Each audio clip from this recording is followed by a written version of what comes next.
Senator Joseph Biden may have more explaining to do. The new questions stem from taped remarks of Biden during an April campaign appearance in New Hampshire.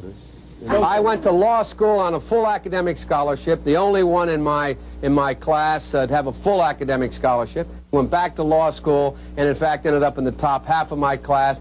I was the outstanding student in the political science department at the end of my year. I graduated with 3 degrees from undergraduate school and 165 credits, only needed 123 credits. Biden now concedes he did not graduate in the top half of his law school class, that he does not have 3 degrees from college, and that he was not named outstanding political science student in college. Newsweek says Biden actually went to school on a half scholarship, ended up near the bottom of his class, and won only 1 degree, not 3. Joe Biden ranked 76th in a class of 85 at the University of Syracuse Law School. I mean, this guy comes off this whole thing as a flyweight. Now Biden says Newsweek is right. His memory had failed him. And I'd be delighted to sit down and compare my IQ to yours if you'd like, Frank. Joe Biden was victimized by the truth. Bye-bye Biden. He may not know it yet, but I think this is going to be very difficult for him to recover. Is Joe Biden dead meat, yes or no? I think so. Bob? It's in terminal condition. Terminal. Eleanor? Yes, unless he comes in third in Iowa. Morton? Dying. I say dead. Democratic presidential candidate Joseph Biden today faces a controversy. 3 weeks ago at a debate at the Iowa State Fair, he used phrases identical to those delivered by British Labour Party leader Neil Kinnock. Biden seemed to be claiming Kinnock's vision and life as his own. Why is it that my wife, who's sitting out there in the audience, is the first in her family to ever go to college?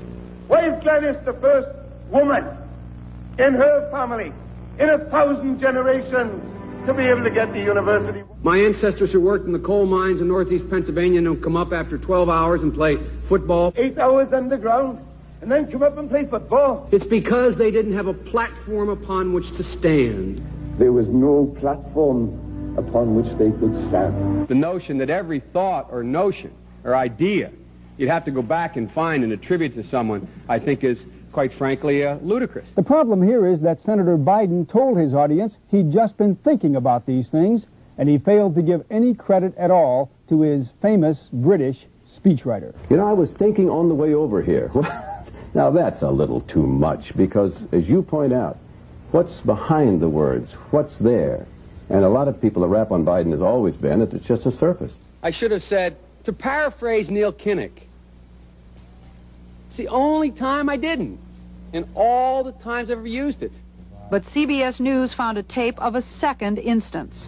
It reappeared in the New York Times with a new charge, that Biden had appropriated a famous litany from the late Robert Kennedy about what the gross national product cannot measure. It cannot measure the health of our children, The health of our children, the quality of our education, the quality of their education, the joy of their play, or the joy of their play.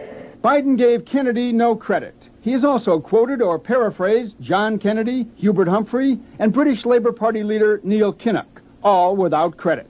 Joseph Biden admitted today that he committed plagiarism when he was in law school. He said it was a mistake, but that it was unintentional. He quoted 5 pages of someone else's work without proper citation. I've done some dumb things, and I'll do dumb things again.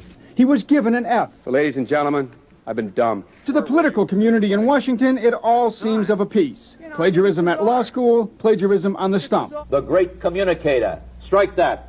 The great imitator. You don't steal verbatim, or when you do, as he did 99% of the time, you give credit. Biden's critics say he sells himself as a man whose words and visions can inspire a new generation in politics. But if the thoughts, phrases, and visions really belong to others, it's a form of false advertising. Is it a wise idea, though, to take something that personal, anyway, from another politician and try and appropriate it to your own campaign? I think it was a stupid thing to appropriate material that was really very personal, that was someone else's. Most people didn't know who he was, you know, Joe Biden, and now they're going to say, oh yeah, he's the guy who plagiarized. That's a lot of people. Politically, that's devastating. These clips are devastating. He looks like a Joe Biden wind-up doll with somebody else's words coming out. If they're going to do things that are stupid as well as immoral, then they're probably too dumb to have the job of president. Voters are going to have to decide whether he was dishonest or dumb.